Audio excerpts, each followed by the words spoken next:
도널드 트럼프 대통령이 치솟는 생활비 안정을 위해서 강력한 탈규제 정책과 공급 확대 정책을 적극 추진하고 있는 가운데 환경보호청이 오늘 냉장고, 에어컨 등에 사용되는 냉매 관련 규제 완화 조치를 공식 발표했습니다. 이는 조 바이든 전임 행정부 시절에 도입된 규제를 사실상 폐기하는, 그래서 원래대로 되돌려놓는 그러한 조치입니다. 트럼프 대통령은 이를 통해서 물류비, 냉방비, 식료품 가격 등을 낮추는 비용 절감 효과를 기대하고 있습니다. 트럼프 대통령은 오늘 백악관에서 리 젤딘 환경보호청장과 함께 기업 관계자들까지 다 불러서요, 이 정책을 발표했습니다. 바이든 행정부가 냉장고와 에어컨에 과도한 비용을 초래한 터무니없는 규제를 공식적으로 폐지한다. 이게 지금 이제 환경보호, 기후변화 이런 이야기들을 하면서 이 좌파 정권은 계속해서 규제들을 만들어내고 그 규제들 때문에 어쩔 수 없이 기업들은 재투자가 들어가면서 투자 비용이 생기고 관리 비용이 더 늘어나다 보니까 물가가 올라갈 수밖에 없는, 원가가 상승이 되는 거죠. 원가가 상승이 되니까 물가가 올라가는 이런 문제가 있었다라는 겁니다. 자, 트럼프 대통령은 이런 말을 합니다. 소비자 비용을 대폭 낮추고 수십만 개의 일자리가 보호될 것이다 라고 이야기했습니다. 자, 물가가 많이 올라가고 실물 경기가 너무 어렵다라고 하소연하는 국민들이 적지 않은 상황에서 이러한 소비자 물가를 낮추기 위한 트럼프 행정부의 노력이 어떤 결실을 가져올지 저희가 좀 지켜봐야 되겠다. 냉장고와 에어컨 등 냉동기기의 냉매로 사용되고 있는 수소불화탄소 HFC라고 하는데요. 이 수소불화탄소는 대기 중 열을 가두는 효과가 이산화탄소보다 수천 배 강한 온실가스로 알려져 있다고 합니다. 이 온실가스 효과 때문에 못한다라고 이야기한 것이 이른바 좌파 정권, 그러니까 그린 정책 어쩌고저쩌고 하는 사람들이 하는 이야기이죠. 오존층이 파괴되니 어쩌니 이런 겁니다.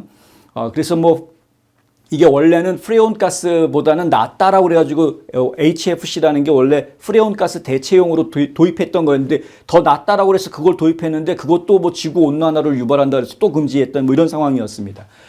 바이든 행정부에서는 온실가스 배출량 감축을 위해서 HFC 사용을 단계적으로 축소해라라고 이제 정책을 발표를 했고 그 정책에 따라서 냉매제를 다 바꿔야 되는 그런 상황들이 벌어지게 됐죠. 그래서 결국에는 각종 상품의 운송, 취급, 저장 비용 등이 전부 다 올라가게 되는 그러한 부작용이 발생을 하게 됩니다. 많은 식료품점과 식당이 냉장고를 교체할 수밖에 없는 상황이 벌어졌고요. 그중 절반은 문을 닫아버렸습니다. 이거 비용, 투자할 수 있는 비용이 없는데 이거 안 바꾸면 영업을 못하게 하니까 그냥 문을 닫아버릴 수밖에 없는 이런 일들이 벌어졌던 겁니다. 생각해 보십시오. 뉴욕 같은 경우에는 어떻게 했습니까?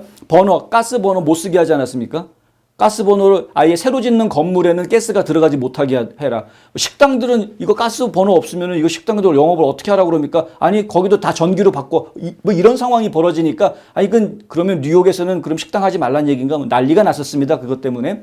이런 식입니다. 그러니까 좌파들이 가지고 있는 정책들이라는 것은 실제로 이 사람들의 삶을 우려해주고 걱정해주는 어떻게 하면 더 나은 삶으로 가게 하느냐에 초점을 두고 있지 않더라라는 것이죠. 이런 비용 상승으로 인해서 미국인들은 식료품 가격 인상을 겪었다라는 이야기입니다.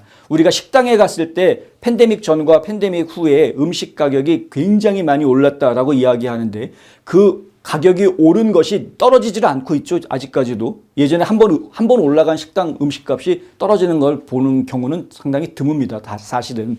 근데 이 원인이 팬데믹 때문만도 아니었고 그것 때문에 발생한 임금 인상, 그러니까 인건비가 많이 올라간 그 이유 때문만도 아니고 여러 가지 이유들이 복합적으로 그 안에 들어갔던 것이었고요.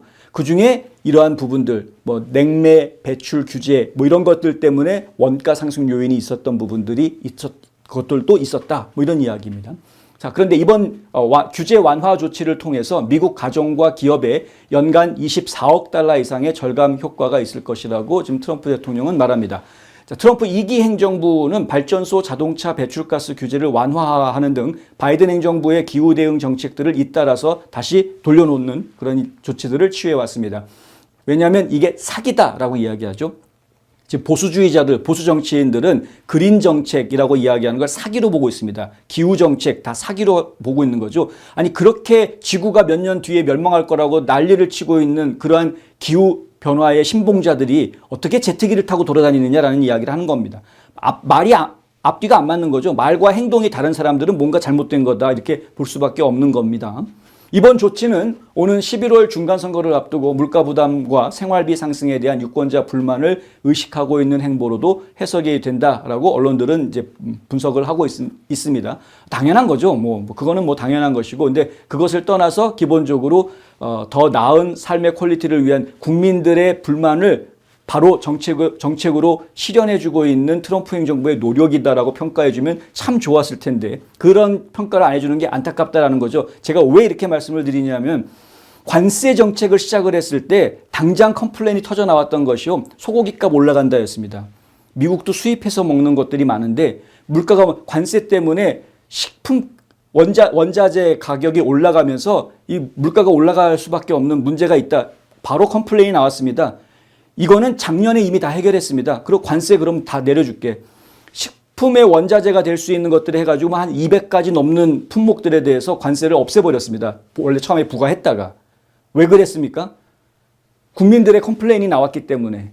이게 문제가 있다라는 지적이 나왔기 때문에 바로 조치를 해줬던 거였습니다. 이것도 마찬가지. 근데 이걸 꼭 굳이 중간선거가 있으니까 중간선거 앞에 표심을 얻으려고 이렇게 하는 거다라고 해석을 하는 거는 언론들이 하는 해석인데 그게 과연 정확한 해석이냐라고 이야기하면 그냥 아전인수인 거죠. 그냥 갖다가 그냥 끼워 맞추기 식의 해석들을 하고 있는 거다. 이런 식의 해석은. 트럼프 행정부는 처음부터 국민들이 불편사항을 느끼고 있는 부분이 감지가 되면 바로 그걸 개정할 수 있는 방법들을 찾아내서 시행하고 있는 그런 정부다라고 이해해 주시는 것이 더 맞습니다. 해당 행정명령은 AI 모델의 출시에 앞서서 정부가 미리 살펴볼 수 있도록 하는 내용으로 예상이 된다. 이게 무슨 얘기냐면 제가 뭘 좀 빠뜨렸는데 인공지능 규제에 대한 그러한 그 행정명령을 오늘 원래는 할 예정이었습니다. 트럼프 대통령 예정표에는 인공지능 규제 절충안이라는 행정명령에 서명을 할 계획이었는데 그 서명은 오늘 갑자기 연기하겠다라고 발표를 했습니다. 왜냐하면은 이 인공지능 규제안이라는 규제 자체가 지금 트럼프 대통령이 봤을 때는 마음에 들지 않는다라는 것이죠.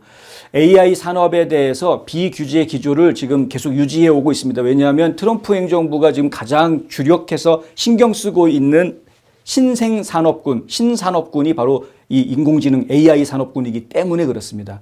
이거는 국제적인 경쟁력을 확보하기 위해서라도 미국이 반드시 관심 갖고 지원해 줘야 되는 그러한 사업군으로 보고 있습니다. 그런데 많은 분들이 이 AI가 지나치게 발전할 경우에 오히려 다른 불쾌한 문제들, 우리 공상과학 영화에서나 볼 수 있는 그런 문제점들이 발생할 수도 있다라는 우려들을 제기를 하고 있고, 그래서 그런 것들을 10분 받아들여서 인공지능 기술이 인간들한테 해롭게 이용될 수 있는 부분들을 미리 방지하기 위한 안전책들을 만들어야 한다라는 그런 생각들이 많이 있죠. 그런 것과 관련한 기본적인 규제들을 지금 만들어야 되는 그런 상황인데 되도록이면 규제를 최소화하려는 것이 트럼프 행정부의 입장이고요. 근데 이제 어쨌든 규제를 안 할 수는 없는 그러한 문제점들도 보이고 있기 때문에 규제를 하긴 해야 되는데 되도록이면 최소한 이런 겁니다. 암호화폐 쪽도 사실은 비슷합니다. 상황이. 트럼프 대통령은 오늘 취재진들한테 이 행정명령 내용의 일부가 마음에 들지 않는다. 우리가 중국을 앞서가고 모든 국가를 앞서가고 있는데 이 조치가 방해가 될 것 같다. 이렇게 이야기를 합니다. 그러니까 지금 AI 쪽과 관련해서는 미국이 확실한 1등 선진국으로 자리를 잡아야 된다는 걸 분명하게 지금 인식하고 있는 거죠. 중국이 열심히 따라오고 있는데 지금 중국과 미국을 놓고 이야기할 때 저희가 간과해서는 안 되는 부분이 뭐냐면요. 중국은 그냥 정부에서 다 알아서 시키는 대로 기업들이 움직일 수 있는 이런 상황에 있습니다. 기업과 정부가 그냥 하나의 조직으로 움직일 수 있는 그런 분위기가 있는 것이죠. 근데 미국은 그게 안 되죠. 이 자유민주주의 국가에서는 그게 잘 안 됩니다. 그러니까 지금 정부가 할 수 있는 역할은 산업 분야는 산업의 전문가들이 본인들이 잘 알아서 하게끔 정부는 그냥 서포트만 해주면 된다라는 개념을 가지고 있는 것이 보수 정치인들의 개념이거든요. 자, 트럼프 대통령은 이런 말을 했습니다. 나는 미국의 AI 산업 선두 자리를 위협할 어떠한 조치도 취하고 싶지 않다. 우리는 AI 분야에서 매우 탄탄한 기반을 갖추고 있고 AI는 우리에게 엄청난 혜택과 수많은 일자리를 주고 있다. 이거 굉장히 중요한 이야기인데요. 왜냐하면 특히 한국의 입장에서 봤을 때는 매우 중요합니다. 한국이 미국과 철통 같은 관계를, 이 동맹 관계를 깨지 않고 갈 수 있는 여러 가지 요소들이 있는데 안보를 가장 많은 분들이 먼저 손꼽으실 수 있겠죠. 그 다음으로 이야기할 수 있는 게 바로 이 부분입니다. 이 부분.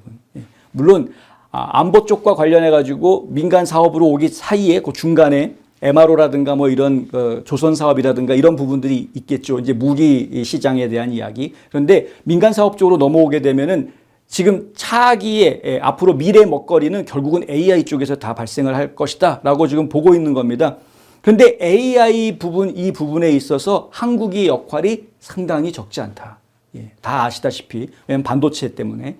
그래서 결국은 미국이 이런 기조를 가지고 있는 것, AI 시장에서 미국이 선두가 돼야 된다라는 기조를 가지고 있는 것은 한국 입장에서는 굉장히 호재입니다. 호재.